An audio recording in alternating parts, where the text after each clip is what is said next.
Alors, bonsoir tout le monde, bienvenue dans le Web Journal de Radio-Québec, édition du 21 janvier 2024. Aujourd'hui, on va parler comme le titre l'indique, c'est un Web Journal assez positif. En fait, je prends le pouls de ce qu'on a senti cette semaine, hein, avec les déclarations à Davos et tout ça. Et ce qu'on sent, c'est un vent de changement incroyable. Je ne sais pas si vous partagez mon enthousiasme.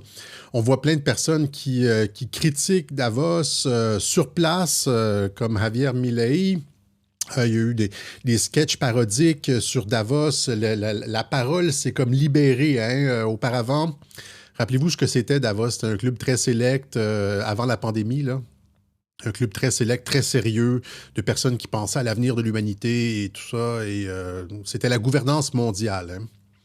On nous disait pas, on le disait pas au peuple, mais c'est là que ça se passait et les gouvernements appliquaient les décisions de Davos dans les juridictions respectives et les peuples n'étaient pas informés de ce qui se passait à Davos. Or, maintenant, tous les projecteurs sont braqués sur Davos et il y a la critique de l'agenda mondialiste qui se fait. J'ai toujours dit dans les web journaux, hein, que finalement, on n'avait pas besoin de faire beaucoup plus que de simplement braquer les projecteurs sur leur agenda parce que les peuples n'en voudraient jamais. Rappelez-vous ce que je disais en 2021-2022. Je disais, on n'a pas besoin de faire grand-chose sur Internet. On a juste besoin d'informer les gens de ce qu'est leur agenda. Et que simplement ça, les gens allaient rejeter ça. Eh bien, c'est ce qu'on voit présentement. Et on voit la parole qui se libère, les gens qui en ont assez, et l'agenda de Davos qui est discrédité. On remarque qu'ils perdent leur légitimité, ils sont désorganisés. Et ce qu'on constate, ça fait un bout qu'on le remarque, hein. Ça avait commencé avec le Brexit et avec Trump en 2016. Mais là, ce qu'on voit, c'est une réelle organisation, hein, une fronde mondiale contre les élites. Et les gens n'ont plus peur de dire ce qu'ils pensent et de dire « go fuck yourself » aux élites mondialistes, aux journalistes. Là, on pense à cette sortie du combattant MMA, Sean Strickland. Vous êtes le problème. On veut rien savoir de vous. Vous êtes anti-humanité. Vous êtes le problème de l'humanité, dit-il à un journaliste qui essaie de lui faire fermer le clapet sur les trucs LGBTQ et ce qui se passe à l'école et tout ça. Et donc, on n'en veut plus de ça. On veut plus rien savoir. Et on dit finalement un gros fuck you. Allez vous faire foutre les élites de Davos et ce plan anti-humain que vous êtes en train de déployer. Et voilà, c'est ce qu'on sent finalement. Que veut dire en français? Ça veut dire allez vous faire foutre. Hein? Donc, allez vous faire foutre les élites, et c'est ce qu'on sent partout. Donc, il y a ce ras-le-bol de l'humanité envers les élites. Donc, on dit, avec notamment les révoltes de camionneurs, d'agriculteurs, les différents politiciens qui se font élire. On va montrer quelques extraits du discours de Javier Milei au Forum économique mondial de Davos. Et là, les gens disent, il y a des gens qui disent, par exemple, Trump est allé au Forum économique mondial de Davos. Il a dit le Klaus Schwab que c'était un bon gars. He's a good guy, tu sais. Trump dit ça de tous les salopards. Et encore une fois, il faut voir quelle était la teneur du discours de Trump à Davos. Il a dit le nationalisme est de retour. Finalement, il a dit à Davos exactement ce qu'il a dit à l'ONU et ce qu'il a dit lors de son discours d'assermentation en 2017. Rappelez-vous, je reviens souvent à ça. Rappelez-vous ce discours d'assermentation en 2017, hein, le 21 janvier 2017, lorsqu'il a prêté serment.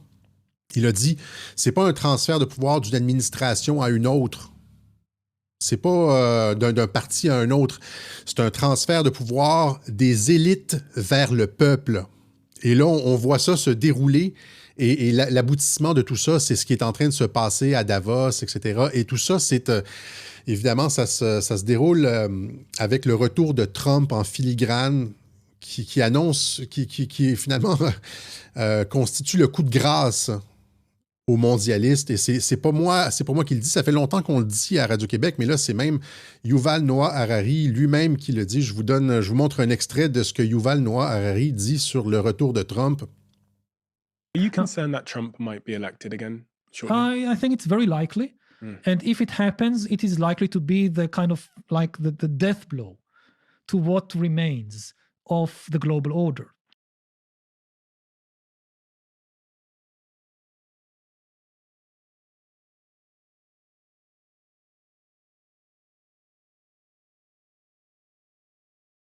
Désolé. Donc, il dit c'est le coup de grâce pour ce qui reste du nouvel ordre mondial. Hein? And he says it openly.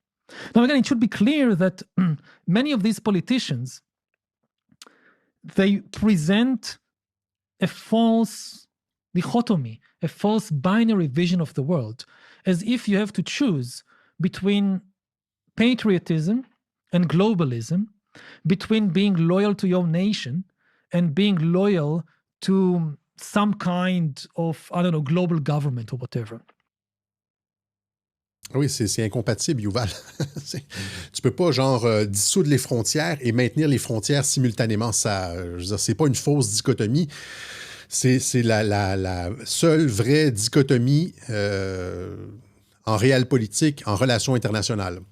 Alors, il le dit, hein, c'est ça. Donc, le retour de Trump constitue la fin du mondialisme. En fait, le mondialisme c'est déjà terminé. Il dit ce qu'il en reste.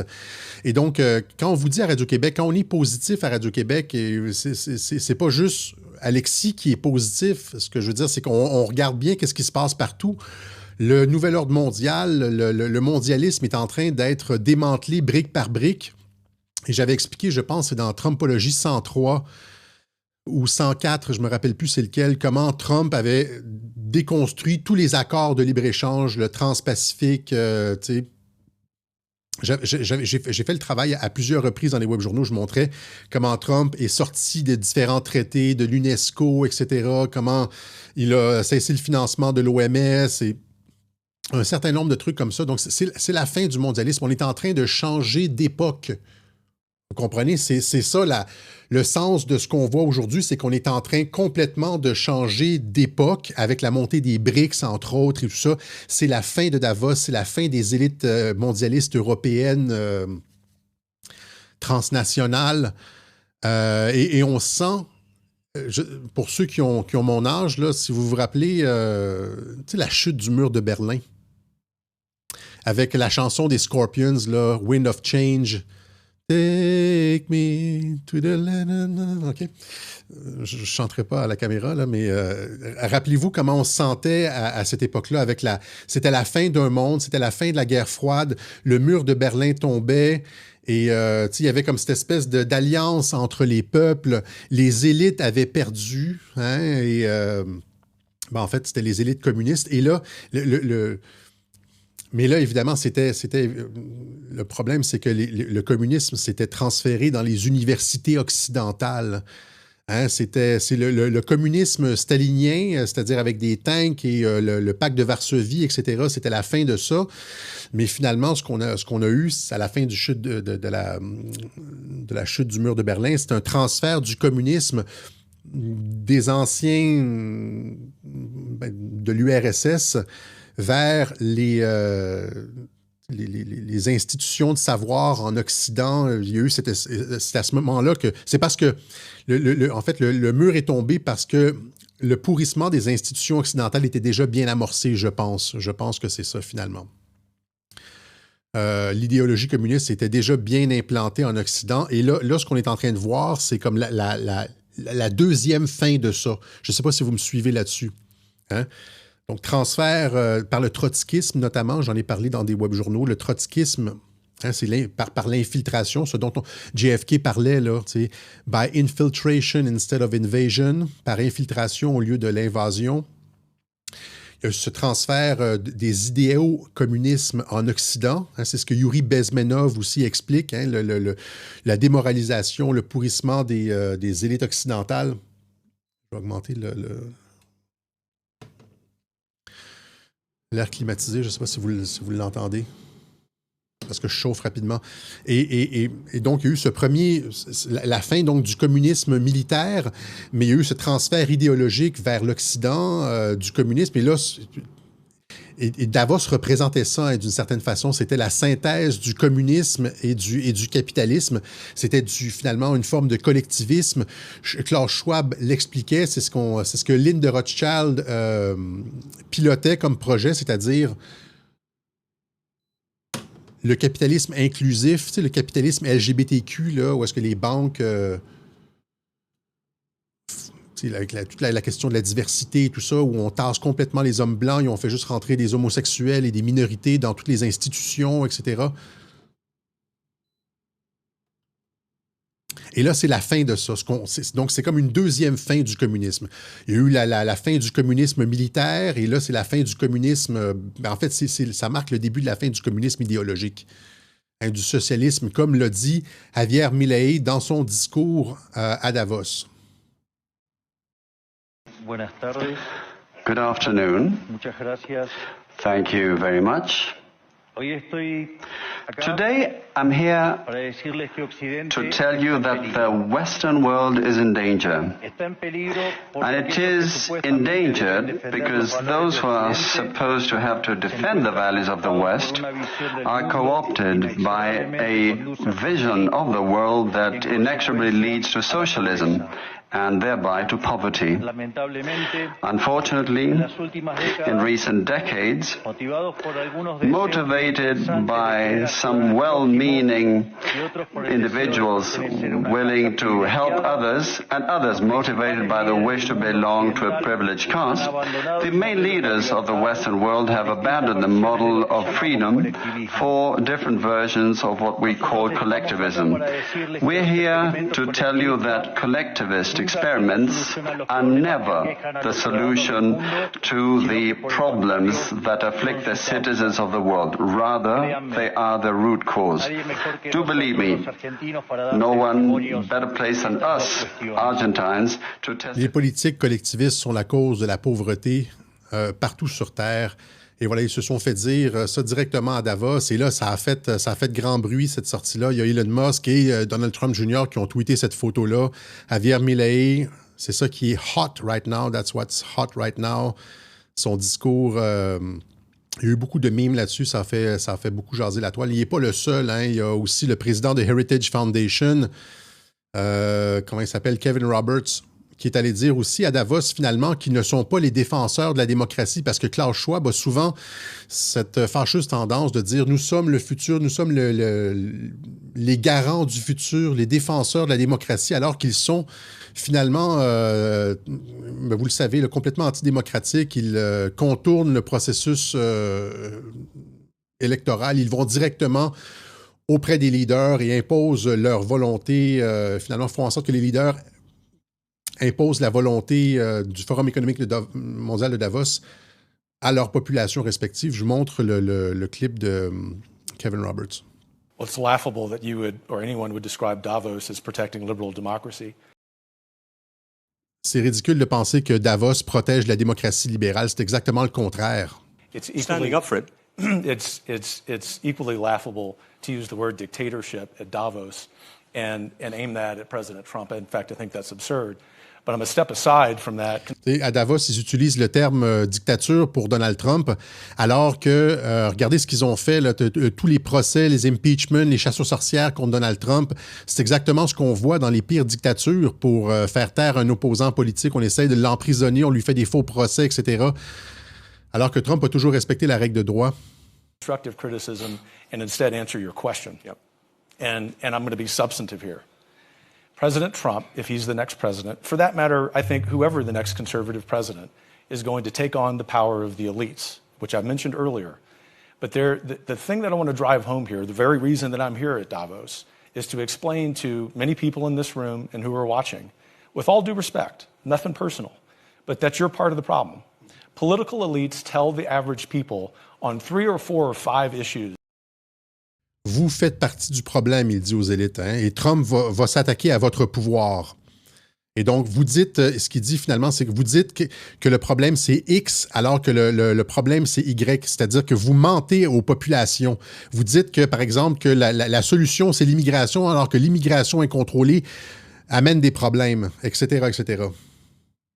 That the reality is X, when in fact reality is Y. Donc, ils se font dire leurs 4 vérités. On se moque d'eux aussi. Finalement, ça se passait pas avant. On disait pas à Davos...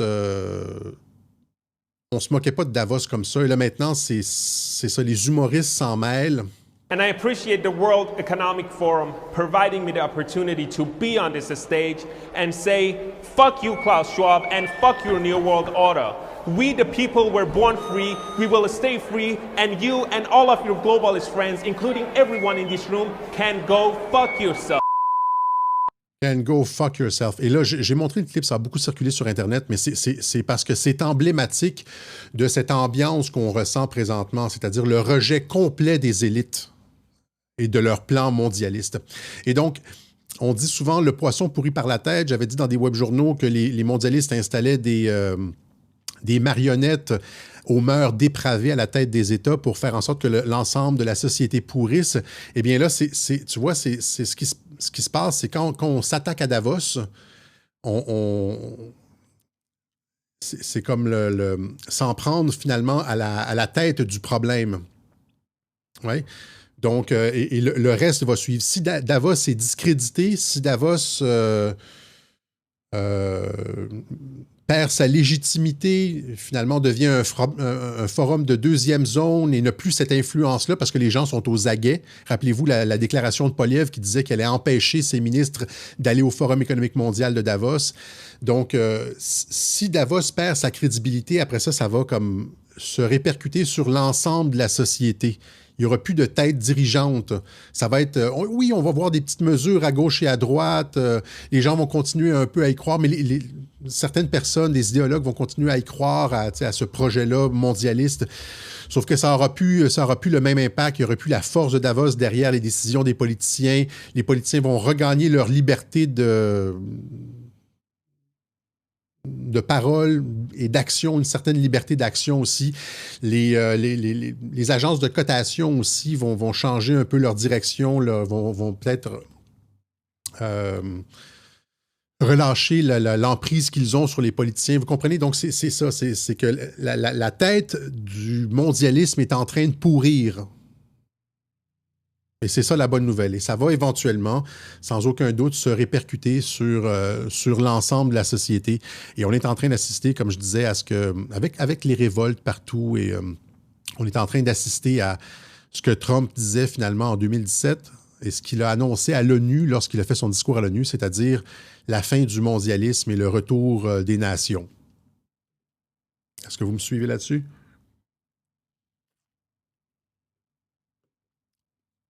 Que va-t-il se passer avec McKinsey? Bien, ils vont perdre leur contrat.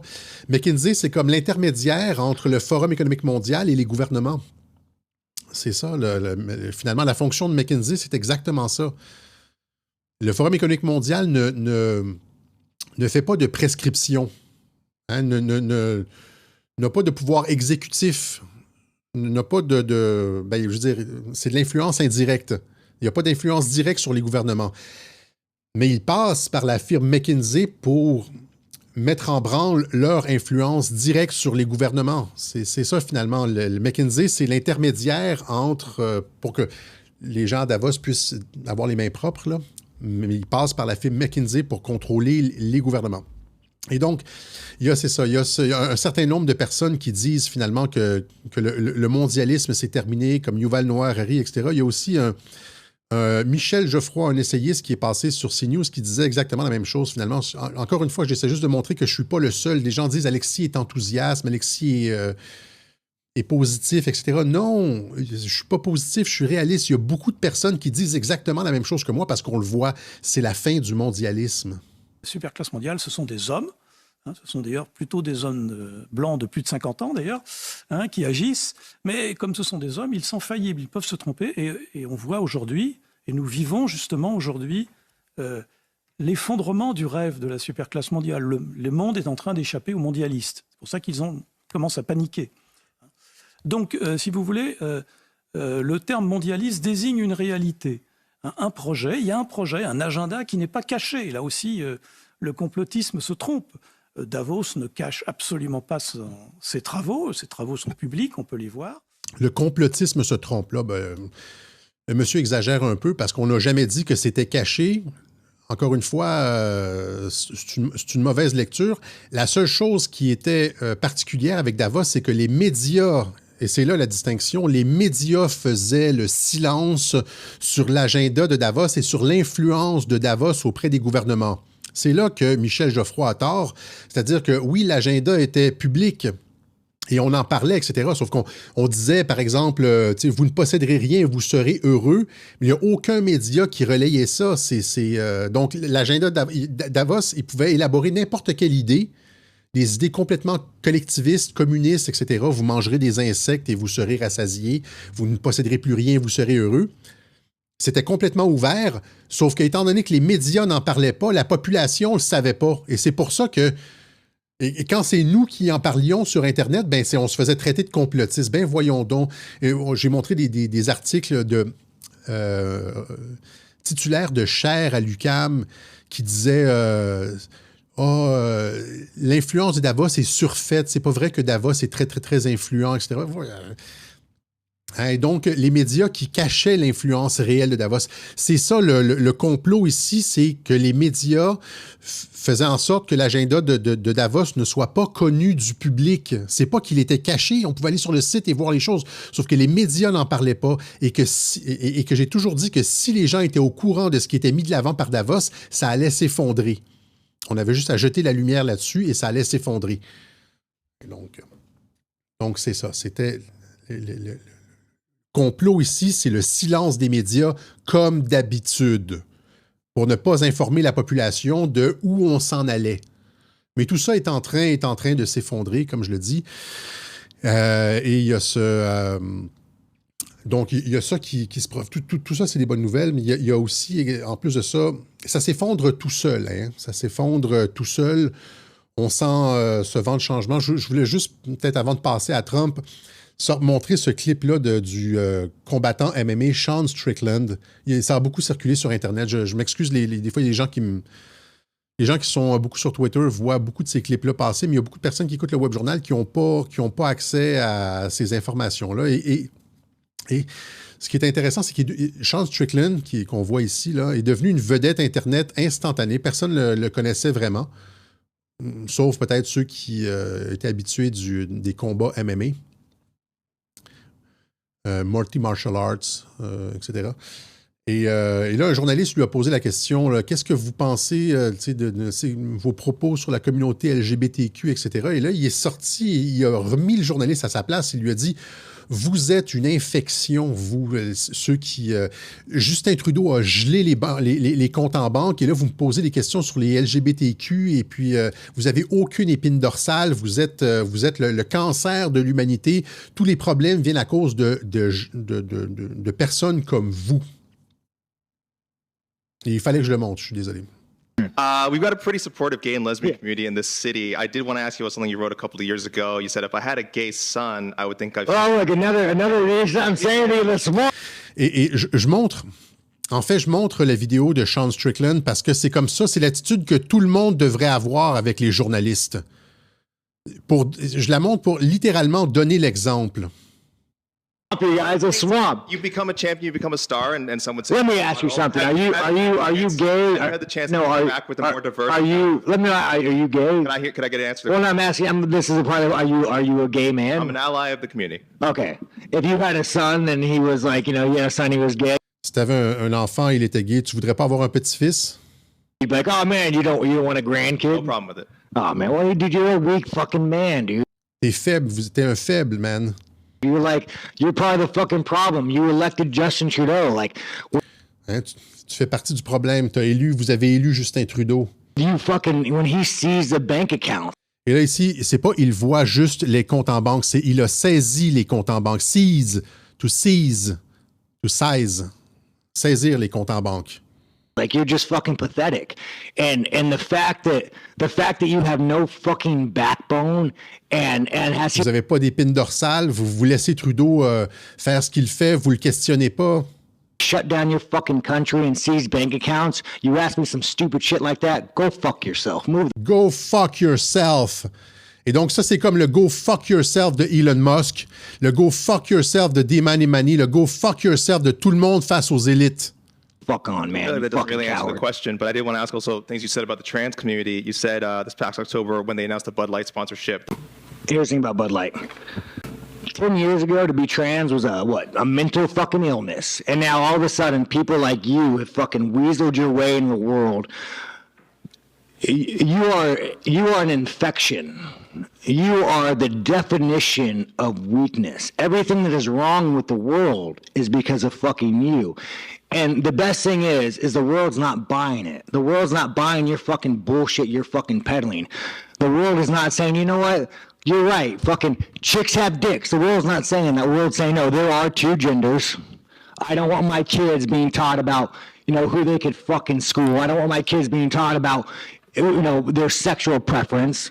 Like, dude, this guy is a fucking enemy. You want to look at the fucking enemy to our world? It's that motherfucker right there. Vous voulez voir qui est l'ennemi de notre monde, c'est ce putain d'enfoiré juste là. Et c'est comme ça, finalement, je veux dire, bon, Sean Strickland est allé... Il a son franc-parler, etc. Je ne sais pas si on pourrait aller... Si tout le monde devrait dire exactement les mêmes choses que lui tout le temps, mais c'est l'attitude qu'on doit avoir avec les journalistes qui essaient d'imposer une... Le plan mondialiste fonctionne parce qu'on n'est pas capable de parler puis on n'est pas capable de penser. Ils nous empêchent de réfléchir, ils nous empêchent de dire ce qu'on pense. Ils ont gelé la parole. Et en 2020, rappelez-vous, en 2020, quand j'ai commencé à utiliser le terme salopard, etc., et à critiquer les journalistes et les politiciens, au début, au mois de mars, au mois d'avril, tout le monde était tétanisé. Personne n'osait critiquer Arruda et il fallait faire attention. Les gens avaient dans la tête la soumission complète à l'autorité politique et médiatique. Et là, je suis arrivé et j'ai commencé à utiliser des mots durs, etc. Et on a vu comme finalement une espèce de libération du langage parce que si on veut pouvoir se battre contre les idées mondialistes, il faut qu'on ait la liberté de penser puis de dire ce qu'on pense.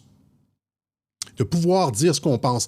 Et avec la rectitude linguistique, la rectitude politique, il nous empêche de penser, de parler et finalement de se battre parce que c'est un discours, c'est une guerre de l'information et pour pouvoir sortir l'information, il faut pouvoir se battre, il faut être capable aussi de s'insurger, il faut être capable de s'indigner, il faut être capable d'envoyer chier le camp adverse, etc., etc. Et donc, le clip de Sean Strickland est important pour ça parce qu'il nous... Il montre qu'on n'a pas à être soumis à certaines idées et avoir peur de dire certaines choses. Les journalistes qui essaient de nous censurer, de nous empêcher de penser, etc., c'est des emmerdeurs, des enfants de chiennes. OK? Et il faut leur dire ça. OK? Donc, pas avoir peur de... Et c'est comme ça qu'on est en train de gagner sur Internet aussi. Tu sais, ils disent « Ah, le ton sur Internet, fermez-la. Vous nous censurez la pensée. Vous avez imposé une chape de plomb. Vous contrôlez la population. Tout le monde a peur de dire quelque chose. Dès qu'il y a une tête qui sort, vous la ciblez, vous la détruisez socialement. Fuck off, les médias. Go fuck yourself. C'est ça, là. C'est l'année du go fuck yourself. Et ça a commencé avec Elon Musk. Rappelez-vous quand Elon Musk avait dit justement, tu sais, la censure sur Twitter, le racisme, blablabla. Alors que c'était pas le cas, finalement. Ils essayent de créer des statistiques sur le Twitter, les égouts du web, etc. Et quand Trump avait... je suis du coq à l'âne, quand Musk avait acheté Twitter, il y avait eu des bots, des intelligences artificielles qui utilisaient très, très peu de comptes, mais qui utilisaient beaucoup les termes antisémites, etc. Et Elon Musk avait montré que c'était des comptes robotisés qui utilisaient pour faire monter l'utilisation. Tu sais, les Tristan Mendes France, etc., montraient des graphiques qui montraient que l'utilisation de certains termes avait augmenté depuis que Musk avait pris le contrôle de Twitter. Et là, Musk avait rappliqué en montrant que c'était des comptes automatisés qui généraient du contenu automatique. C'était pas des réels utilisateurs. Ils essayent de nous contrôler avec certains mots, avec de l'antisémitisme. En France, j'ai vu justement sur Touche pas à mon pote... Nolo et l'autre, Millet, je pense qu'elle s'appelle, disait que les manifestations contre le pass sanitaire, c'était antisémite, etc. Et là, Florian Philippot est sorti, il a fait une bonne sortie pour lui clouer le clapet. À chaque fois qu'il y a des manifestations populaires, on sort des trucs racisme, antisémites, etc. Ils ont fait la même chose avec les Gilets jaunes. C'est le contrôle de la pensée. Vous comprenez? Et donc, c'est important pour finir le travail de la fin des élites mondialistes de pouvoir dire ouvertement « Go fuck yourself », comme le dit Elon Musk, comme le dit Sean Strickland, comme le dit Dimon Imani. « Fuck you, Klaus Schwab. Fuck you. » je devrais... c'est une émission respectable, mais j'insiste sur ce point. Il faut être capable de libérer la parole et dire un gros fuck you aux élites mondialistes. On ne veut pas du monde que vous êtes en train de nous concocter, un monde avec des drag queens dans les écoles et pas de frontières, d'immigration contrôlée, d'une invasion finalement là, sans aucune... Vous êtes en train complètement de détruire les cultures et les pays. Et donc, on ne veut pas de ce monde-là. Okay? Comme le dit... Kevin Roberts, vous dites que le problème est X alors que le problème est Y. Vous mentez, vous manipulez, vous trichez lors des élections. Vous êtes des hosties, vous êtes des salopards. Go fuck yourself. Allez vous faire foutre. OK? Et on est en train de gagner. OK? Donc, je ne sais pas si... Peut-être que je m'égare un peu. Et donc ça, c'est pour ça. On va maintenant juste couvrir rapidement l'Iowa. Trump qui a fait une victoire historique en Iowa. Trump qui a gagné avec 51% des voix contre à peu près 20% Nikki Haley, 20% Ron DeSantis. Ron DeSantis qui vient d'abandonner la course en passant. Vous l'avez ici. Où est-ce que je l'ai mis son Twitter à quelque part ici. Et ici, voilà. Donc, Ron DeSantis qui vient, juste avant d'entrer en onde, qui vient de déclarer forfait et donc qui laisse toute la place à Donald Trump lors du caucus du New Hampshire. Et j'ai toujours dit, ceux qui disaient là, Ron DeSantis va remplacer Trump, etc. Je vous ai toujours dit que les deux travaillaient ensemble et que Ron DeSantis ne représentait pas une menace pour Donald Trump. Il ne démissionne pas, il n'abandonne pas la course parce qu'il a seulement eu 20%. Normalement, on continue au moins jusqu'au Super Tuesday. C'est pas ça. Les deux travaillent ensemble et la raison pour laquelle c'est de l'opposition, c'est encore une fois, c'est des fausses chicanes comme avec Jeff Sessions, avec Steve Bannon, avec William Barr, avec ses généraux, etc. C'est de la fausse chicane. C'était complètement orchestré avec DeSantis pour savoir pourquoi on fait ça. Évidemment, je l'ai déjà expliqué, pour savoir qui à l'intérieur du Parti républicain est contre Trump, encore une fois. Trump a utilisé différentes façons pour savoir qui était réellement loyal. Il a utilisé la fraude électorale pour savoir qui des gouverneurs, qui des district attorneys, qui des congressistes allaient valider la fraude électorale contre lui. Et là, il sait exactement quels congressistes sont des salopards à l'intérieur du Parti républicain.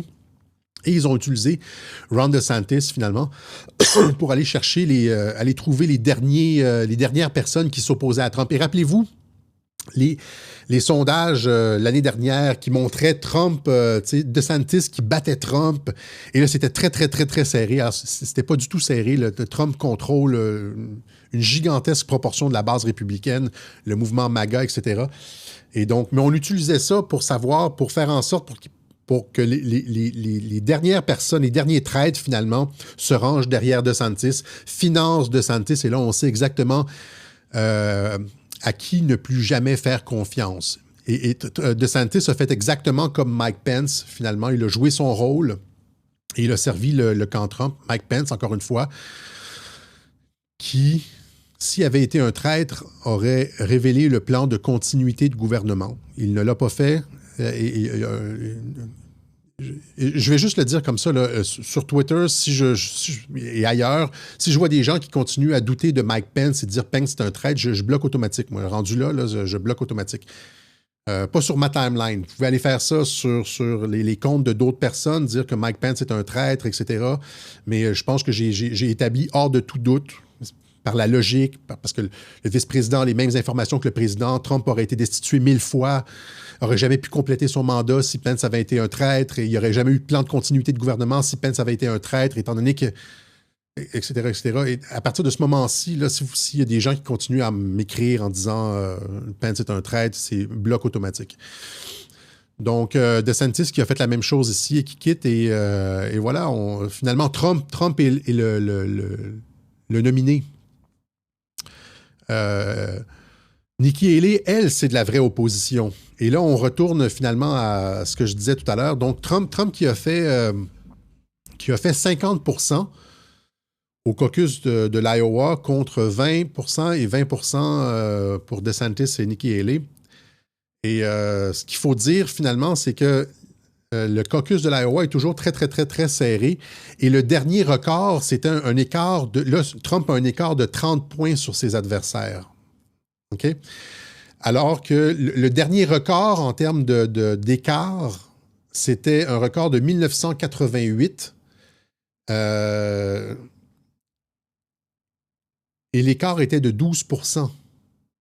Le record absolu, là, jusqu'à maintenant, d'écart, le record d'écart entre un candidat et ses adversaires, c'était 12%. Et c'était en 1988. Trump a plus que doublé l'écart. Donc, a battu le record par 2 fois et demi. OK? Et là, on dit, je me suis demandé comment ça se fait qu'il a seulement obtenu 50%. Pourquoi Nikki Haley, que personne veut, a obtenu 20%, etc. Eh bien, là, j'ai pas mis les coupures ici, mais il y a des articles qui montrent... en fait, c'est pas seulement ceux qui ont des cartes... en fait, c'est parce que tu peux acheter une carte du Parti républicain jusqu'à la journée du vote. Et dans certaines circonscriptions, dans certains comtés de l'Iowa, il y a jusqu'à 20% des électeurs qui ont changé de démocrate à républicain la journée même du vote. C'est-à-dire, le jour du vote, tu arrives avec tu remplis un formulaire, normalement tu es démocrate, là tu remplis un formulaire et là tu dis « Maintenant, je suis républicain » et tu peux voter dans la primaire. Et c'est pour ça que Nikki Haley a obtenu 20%. C'est parce que et la plupart des personnes qui ont changé comme ça de démocrate à républicain ont voté Nikki Haley. Vous comprenez? Donc, il y a des stratégies de manipulation comme ça pour maintenir la candidature de Nikki Haley là-dedans, qui est une vote en guerre, qui est une vraie taupe de l'État profond au sein de la campagne présentement. Mais elle n'ira pas loin. Et donc, OK. Donc, c'est ça. Et là, depuis l'élection, depuis la victoire de Trump en Iowa, les unes se sont poursuivies. Évidemment, j'en parle souvent de ça, c'est-à-dire qu'on l'avait prévu aussi, hein, le fait que les chroniqueurs s'arrachent les cheveux avec le retour de Trump. Et on sort encore une fois toute la rhétorique du dictateur, hein. Comme par exemple ici, NBC News, Fear grows that Trump will use the military in dictatorial ways if he returns to the White House. Hein? Donc, il y a de plus en plus de personnes qui ont peur que Trump utilise l'armée d'une façon dictatoriale après son retour à la Maison-Blanche. Ici, Der Spiegel, dictateur Trump, on nous dit... c'est un petit peu partout la même chose. Menace à la démocratie, etc. Perversion des institutions et tout. Donc ici, Normand Lester, qui auparavant était un journaliste objectif. Donc, c'est dans les intentions de Trump d'instaurer un gouvernement autoritaire. Voilà, c'est une affirmation sans aucune preuve. Il utilise régulièrement des expressions d'Adolf Hitler et Benito Mussolini. Le fait est qu'un nombre effrayant d'Américains peu instruits et sous-doués appuient Donald Trump. Vous voyez un peu, là, donc c'est la même rhétorique que José Legault, c'est-à-dire que José Legault disait exactement la même chose en 2018. J'avais montré ils disent pas mal toute la même chose, hein, que c'est comme des talking points, finalement. Trump est un dictateur, Trump c'est Hitler. C'était la même chose en 2016, de toute façon, là. Trump est un dictateur, Trump et Hitler, ce sont les personnes sous-éduquées qui l'appuient, alors que c'est absolument faux. C'est le monde ordinaire, c'est-à-dire que ceux qui appuient Donald Trump, c'est les travailleurs américains. C'est le peuple, le petit peuple américain qui a vu sa job se faire transférer en Chine ou au Mexique. Et Trump promet un retour de l'économie puis défendre la classe moyenne. C'est-à-dire que ces gens-là, Normand Lester et les autres, finalement, blâment... et les élites à Davos aussi le font souvent, c'est-à-dire que quand la classe moyenne se révolte, on les traite de sous-éduqués, d'antisémites, etc. En France, hein, ceux qui manifestaient parce qu'ils avaient perdu leur travail dans les hôpitaux ou les pompiers, etc. Et on les traite d'antisémites, on les traite de sous-doués, de tarés sous-éduqués, etc. Vous voyez un peu ça repose sur rien, c'est-à-dire ce qu'on voit là, dans ces textes-là, dans ces propos-là, c'est le mépris des élites de la classe moyenne. Et Trump représente le retour de la classe moyenne, la volonté populaire. Tu sais, on dit souvent, il n'y a plus de démocratie, etc. Les élites ne nous écoutent pas. Nous, on élit des politiciens, ils font ce qu'ils veulent. Ils n'écoutent pas la classe moyenne, tu sais. Eh bien, c'est parce qu'on la méprise, la classe moyenne. Tant au niveau des journaux que des élites, etc. Or, si on y regarde de plus près, le National Post nous dit finalement que Trump est plus populaire que Justin Trudeau auprès des Canadiens, selon un sondage. A surprising new poll showed young Canadians supporting Trump in greater number than even their US equivalents. Et donc, c'est faux ce qu'on dit finalement. C'est-à-dire que, encore une fois, les élites et les journalistes nous présentent une réalité X, dans le genre Trump est détesté, alors que c'est pas tant que ça, hein, parce que les gens voient bien le déficit démocratique qui s'est creusé entre la classe moyenne et les élites. Et Trump représente le fait de retourner le pouvoir à la population, comme je le disais en début de Web Journal. C'est pas un transfert d'une administration à une autre, c'est un transfert des élites vers le peuple. Et c'est pour ça que le peuple appuie Donald Trump et que les élites maudissent le peuple. C'est ça finalement. Les élites maudissent le peuple parce que le peuple va retrouver du pouvoir et retrouve sa capacité de parler et de dire ce qu'il pense. Fuck off, fuck you, Normand Lester. Comprenez ce que je veux dire? C'est ça. Et c'est ça le climat actuellement. OK? Donc, mais c'est ça, finalement, c'est à se demander quand ils disent Trump va utiliser l'armée de façon autoritaire, etc., c'est-à-dire qu'ils disent finalement exactement la même chose que QAnon. C'est-à-dire que l'armée va être utilisée parce que c'est juste ça qui reste finalement. Hein, on a remarqué que les tribunaux étaient biaisés, que ça servait à rien d'aller devant les tribunaux. On n'obtenait pas d'accusation, quelle que soit la quantité de preuves. Et donc, il restait juste l'armée et que Trump, finalement, ils savent que l'armée est avec Trump à cause du programme de continuité de gouvernement. Ils ne sont pas imbéciles. Ils voient les mêmes choses que nous. Et là, ils disent, hein, Trump pourrait utiliser l'armée de façon dictatoriale. C'est la crainte des élites qui reste maintenant, c'est-à-dire que il fasse ce que les adeptes de QAnon disent qu'il va faire depuis le début. Or, le truc ici, c'est comment est-ce que Trump pourrait faire exactement ce qu'il lui reproche de vouloir faire? On dit, partout, ils disent, c'est ça, c'est le paradoxe ici. Trump va être un dictateur à son retour, et là, il serait un dictateur à son retour. Et donc, c'est là qu'il y a quelque chose qui ne fonctionne pas et qui... c'est pour ça qu'on dit que quelque chose devrait se passer avant. Parce que s'il retourne et à la Maison-Blanche et arrête Barack Obama, comme on sait que c'est ça qu'il veut faire, là, eh bien, les journaux vont avoir eu raison sur la question du dictateur, vont être capables, en tout cas, de gérer les perceptions. Et c'est ça que Trump, normalement, ne voudrait pas. Et donc, il y a cette espèce de paradoxe ici, là. Donc, il agit avant, ou bien il s'en fiche complètement, il arrive à la Maison-Blanche, il fait ce que les journaux disent, hein, il s'en fiche complètement parce qu'il a les preuves et tout. Voilà. Ça, on ne le sait pas, mais voilà. Donc, ça ici, on va continuer rapidement avec... En tout cas, j'espère au moins, en ce qui concerne Davos et Trump et tout ça, j'espère au moins être en mesure de vous convaincre que c'est pas juste moi qui est optimiste.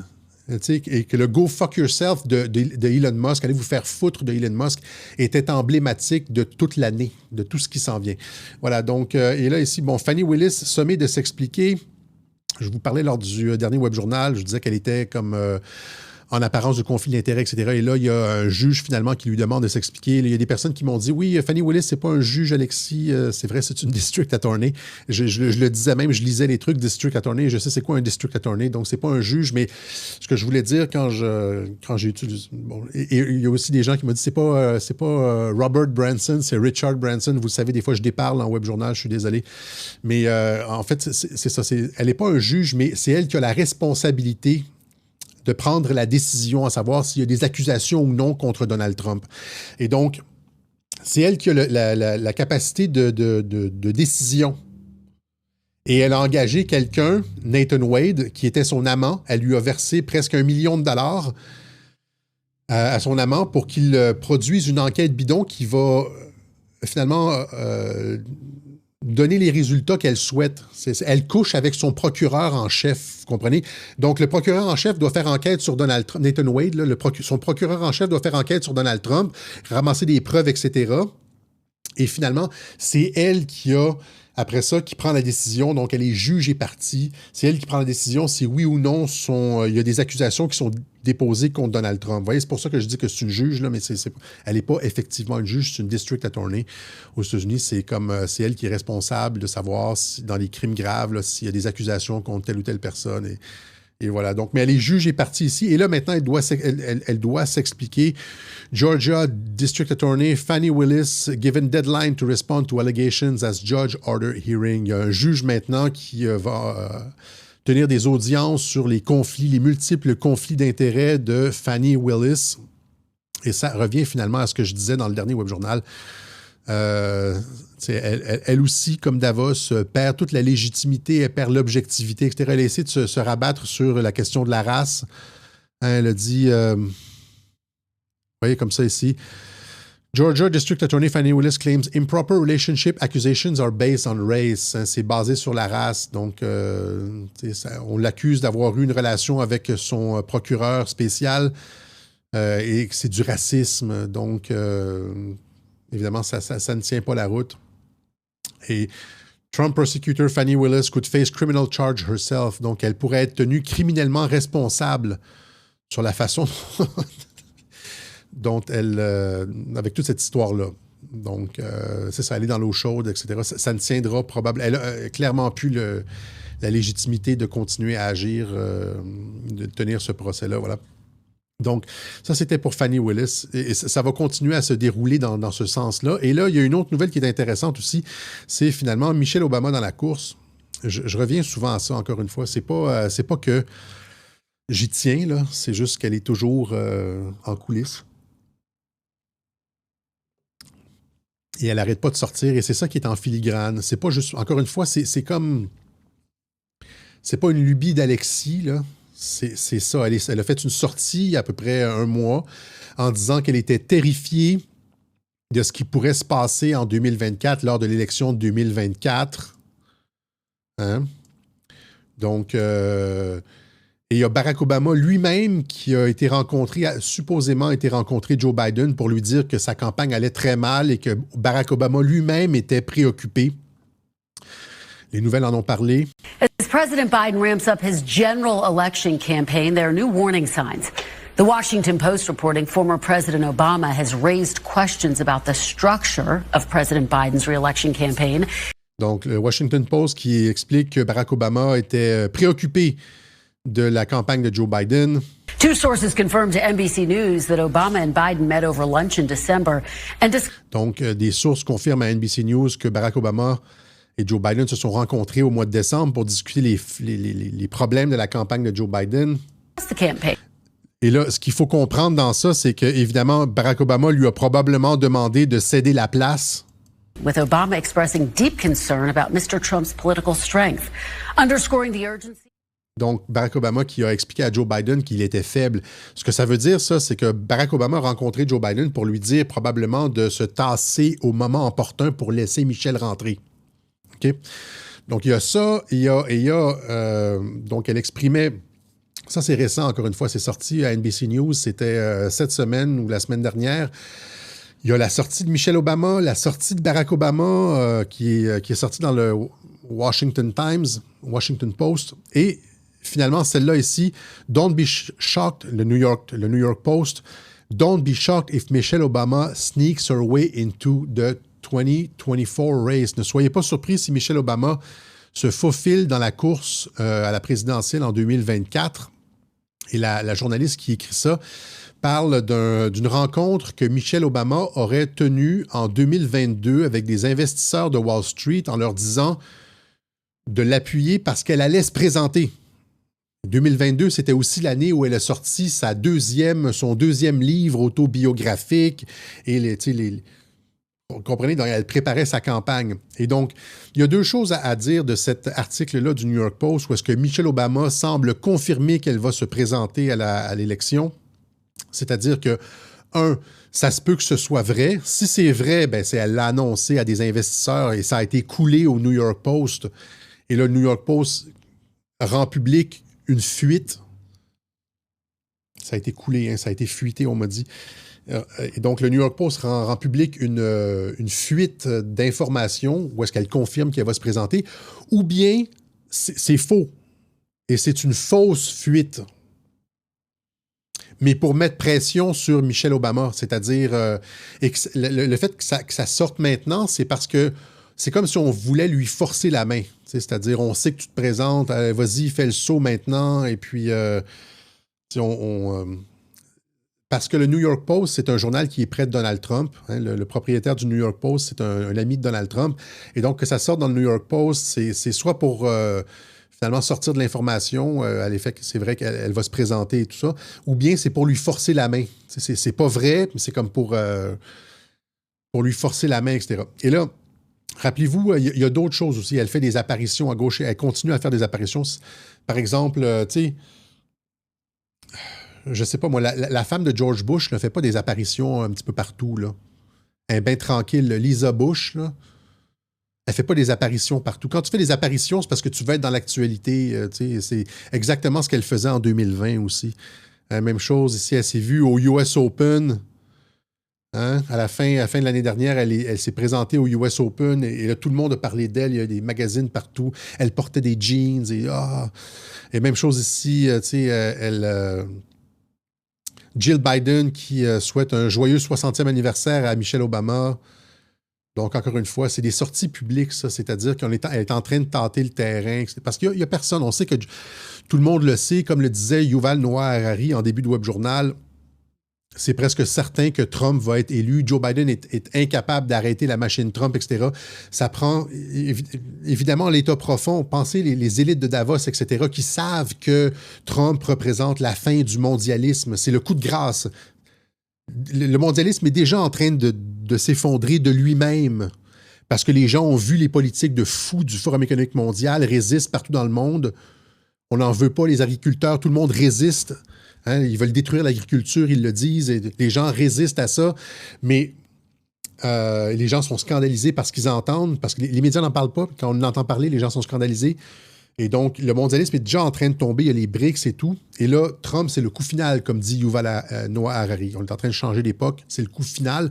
Et donc, ils doivent faire n'importe quoi pour l'arrêter. Ils ne peuvent pas juste laisser Joe Biden. Et il n'y a personne d'autre aux États-Unis que Michelle Obama qui a le sex appeal, si on peut dire ça, pour se présenter contre Trump.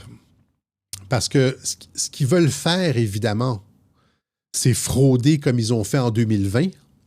Mais quand c'est quelqu'un de faible comme Joe Biden, ils vont avoir besoin d'encore plus de fraude qu'en 2020. Trump ne fera pas 75 millions de votes là, cette fois-ci. Là. Il va faire 80, 85 et donc ils doivent frauder à 90. Là, c'est plus 81 pour Joe Biden. Ils doivent frauder à 90 et donc pour aller chercher... S'ils ont obtenu 81 avec Joe Biden, ils doivent aller chercher encore plus pour battre Trump. Et la seule personne qui peut justifier un score de 90, une fraude comme celle-là, c'est quelqu'un comme Michelle Obama. OK? Et donc, je reviens encore une fois, c'était comme ça en 2020, c'est la même chose en 2024. Voilà. Donc... Voilà. Donc, un mot après, avant de terminer, un mot sur la maladie X. Encore une fois, on entend parler de cette histoire de maladie X. Et encore une fois, je dis les élites sont désorganisées, ils ont perdu leur légitimité, etc. Ils essaient de nous faire peur avec une maladie X. Est-ce que ça lag? Je demande aux gens, je vois des fois mon image qui lag un peu. Est-ce que ça lag chez vous? Donc... c'est ça. Et on en parle à Davos, donc de la maladie X. On dit, Et rappelez-vous, juste comme ça, le thème de Davos, non, ça lag pas, good. Rappelez-vous, le thème à Davos, c'était « Rebuilding Trust », comme dit Klaus Schwab. Reconstruire la confiance. Pourquoi le thème de cette rencontre à Davos, c'est « Reconstruire la confiance » ? C'est parce qu'ils ont plus la légitimité. Ils ont plus la légitimité. OK? Juste le thème lui-même, ça représente le fait que le mondialisme est en train de couler complètement. En tout cas, tout ça pour dire qu'ils sont en train de parler de disease X, etc. Et là, ils spéculent en disant « ça va être 20 fois plus dangereux, 20 fois plus mortel que la COVID. » C'est des spéculations, ils n'ont rien. OK? Donc, je veux juste dire que pour sortir un pathogène avec ce taux de mortalité-là, ce niveau de mortalité-là, un taux de mortalité à peu près comme ce qu'ils pensaient avoir au début avec la COVID. Ils pensaient avoir un 3,5 de taux de mortalité.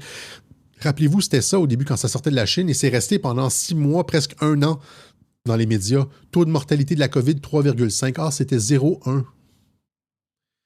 Et donc, pour avoir un taux de mortalité comme ça, 2-3 %, ça prend... les pathogènes sont contrôlés par les gouvernements dans les laboratoires P4, etc. Et tu ne peux pas manipuler les pathogènes comme ça. Tu ne peux pas couler des pathogènes. Il y a des protocoles. Les services secrets sont au fait. En 2020, ça a pris la collaboration de la Chine. Et j'ai expliqué avec l'entente Trump-Xi pourquoi la Chine avait collaboré. Finalement, ils avaient fait faux bond à l'état profond. Ils avaient sorti, au lieu de sortir un virus très, très dangereux, ils avaient sorti une grippe. Ils avaient fait faux bond aux mondialistes. Et ça prend la collaboration des gouvernements. Un gouvernement autoritaire, soit comme la Chine ou en Ukraine. Mais en Ukraine, ils ne peuvent plus à cause que la Russie est intervenue pour stabiliser les laboratoires biologiques. Donc, l'Ukraine est sortie. La Chine, ça ne fonctionnera pas non plus. D'où est-ce qu'ils peuvent sortir ça sans que ça... Et regardez, Fauci qui est sur la sellette, etc., n'importe qui touche à ça, qui va vouloir s'approcher d'un virus comme celui-là, le sortir, le couler, etc., ça va prendre des autorisations étatiques et c'est juste pas possible. Ils ne peuvent pas le faire en catimini. C'est plus possible. Ça, c'est d'une chose. D'une part, je l'explique mal, là, mais... ces virus-là sont très, très, très, très bien contrôlés par les gouvernements. C'est ça que je veux dire. Ça, c'est d'une part. Et deuxièmement, la société civile est préparée, c'est-à-dire qu'il faudrait, pour que ça fonctionne, qu'Internet soit plus là. C'est-à-dire qu'ils nous ont pris par surprise avec la COVID. On était comme à même pas 1% des gens qui résistaient en avril 2020.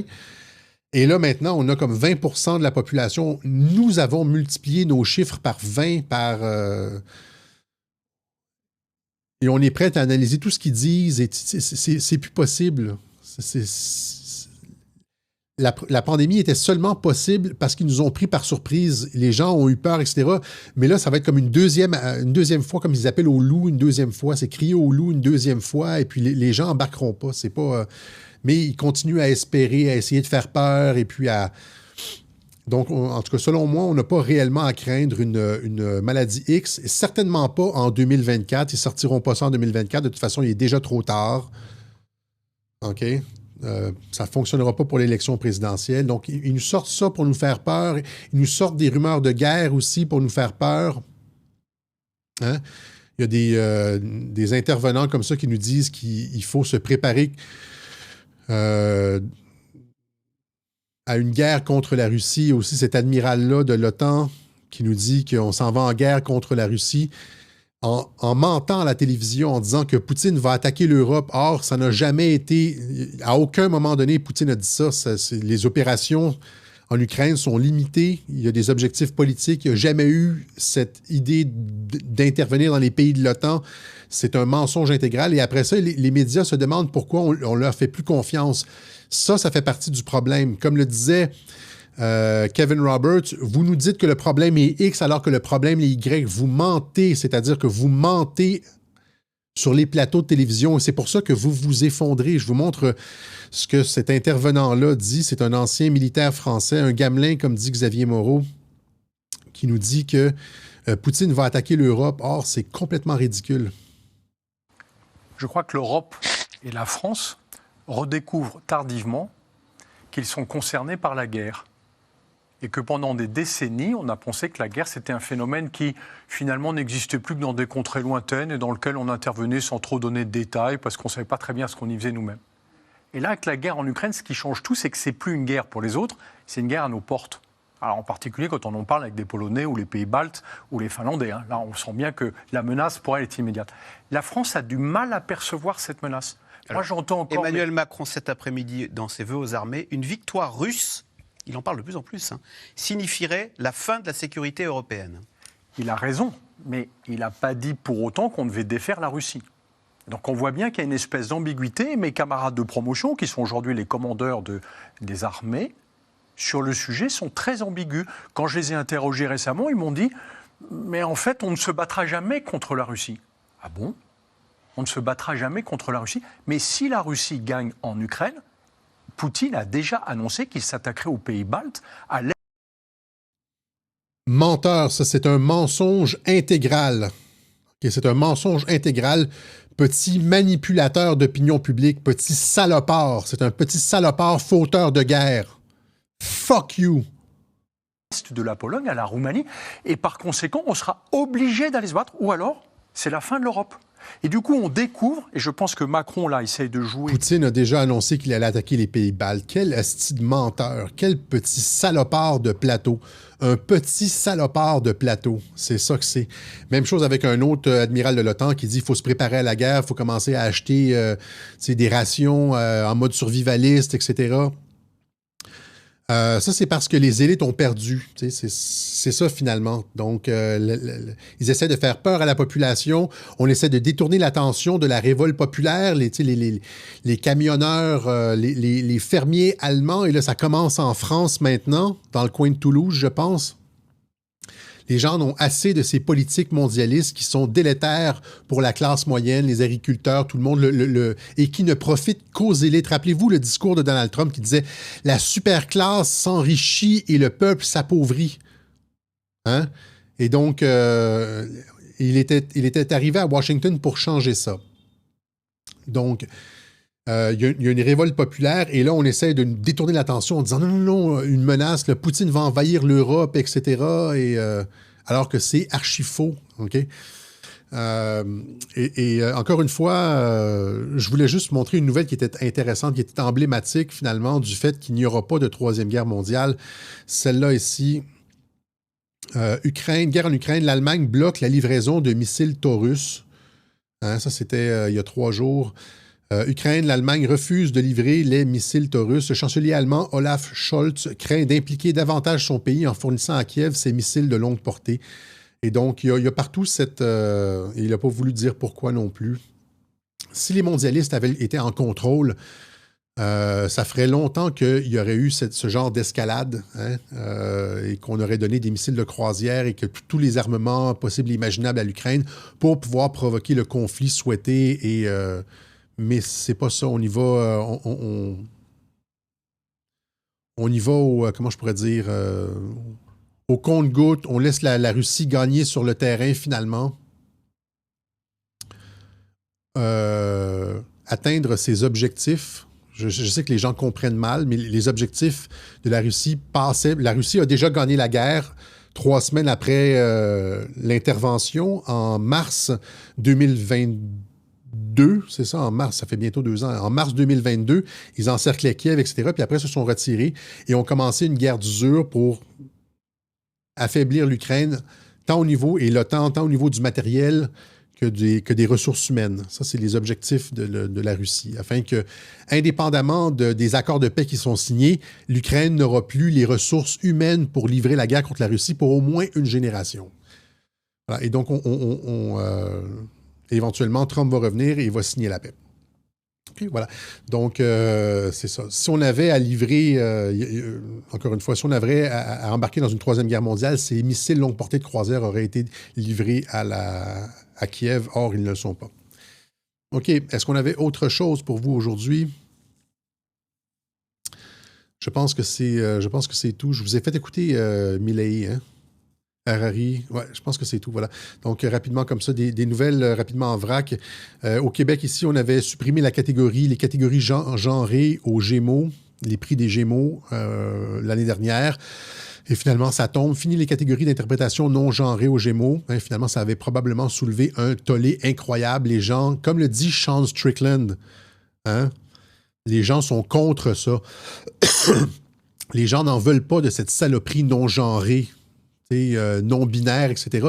C'est un petit 5, 6, 7% de la population complètement brainwashée qui veulent ça, mais qui ont de l'influence auprès des institutions parce que les institutions ont été infiltrées, comme je le disais au début, là. Il y a cette espèce de pourrissement communiste au sein des institutions et donc surtout au sein des universités. Mais la population n'en veut pas, donc on revient aux catégories genrées. Ça, c'est une bonne nouvelle. Et rappelez-vous le sondage que Éric Duhem avait tenté de nous faire avaler en disant que les gens acceptaient les drag queens en classe. Puis là, le sondage avait été échantillonné à 75% dans le 10% de la population qui n'a pas d'enfants. Puis ils avaient fait passer ce sondage-là comme un vrai sondage, alors qu'on savait très bien que les gens, qu'ils étaient en mode panique et que les gens n'en voulaient pas des hosties de drag queens dans les classes. OK? Et donc, go fuck yourself. Là, allez vous faire foutre, comme dit Sean Strickland. OK? Une autre nouvelle aussi intéressante ici, finalement, je parle aux Européens. Là, on avait parlé partout dans le monde de ces feux de forêt au Canada. Beaucoup de ces feux de forêt-là ont été allumés par des incendiaires. Feu de forêt criminel à Chibougamau, l'incendiaire plaide coupable pour 14 incendies. Même chose en Nouvelle-Écosse, accusation de en lien avec le feu de forêt du lac Barrington. Et donc, mais nous disent les fact-checkers, attention, ça c'était l'année dernière, feu de forêt, attention aux articles sur les incendiaires pris hors contexte. Non, c'est pas pris hors contexte, c'est...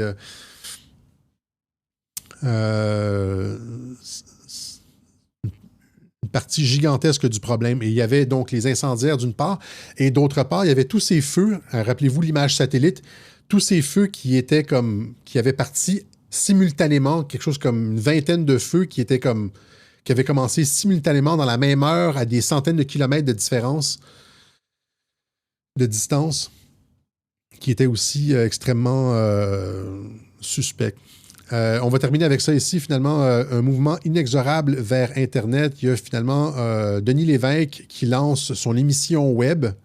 Denis Lévesque qui a passé presque 30 ans à la télévision et qui a quitté LCN et puis maintenant qui lance sa propre émission web.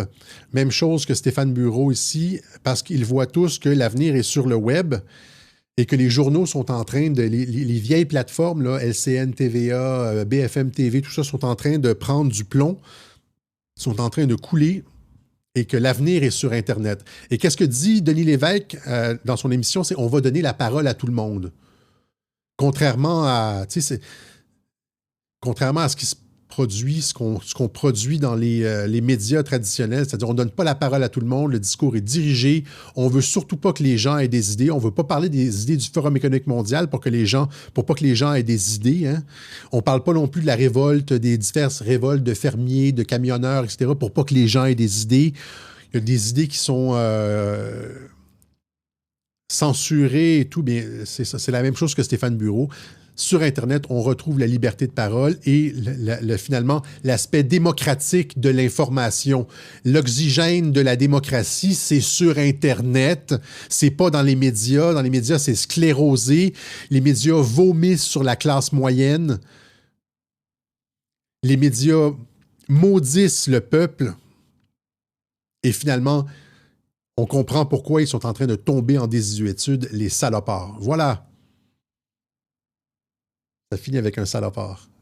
On finit... 2024 va être épique, exactement. Exactement. OK? Denis Lévesque, ouais, qu'on l'aime ou non, en tout cas, il a compris, l'idée, c'est qu'il a compris, il a compris que ça se passait maintenant sur Internet.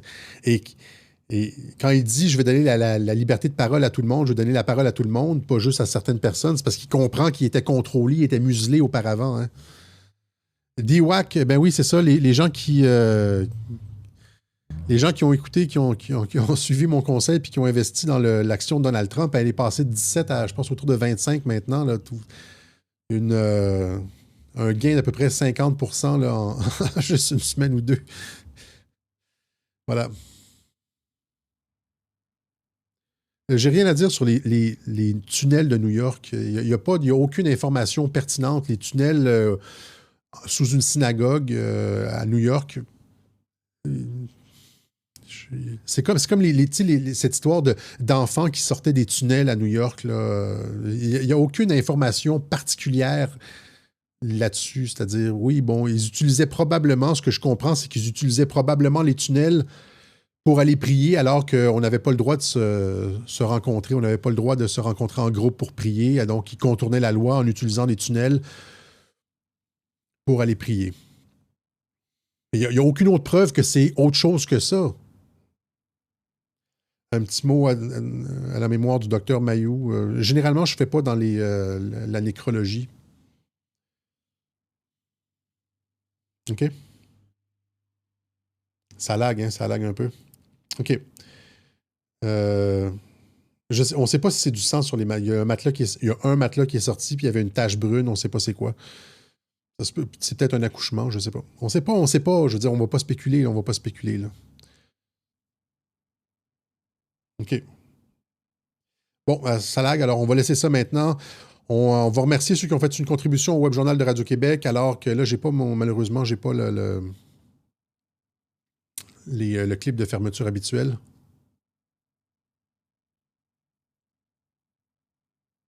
Alors, je lag. OK, donc, en tout cas, on remercie ceux qui ont fait une contribution au Web Journal de Radio-Québec. De toute façon, j'ai l'impression qu'il va falloir qu'on fasse un blitz de financement en revenant, mais il y a des gens qui continuent à nous appuyer, même si on est sur la route. Alors, oui, parce qu'on continue à faire des efforts quand même, et donc, je ne sais pas pourquoi ça lag ici sur mon... En tout cas, on va laisser ça ici comme ça. OK? Je devrais être capable de faire un web journal.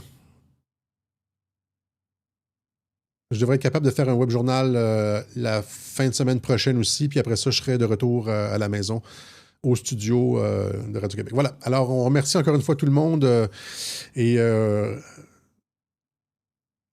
dites-vous que c'est la fin des élites mondialistes et que le retour de Trump va leur clouer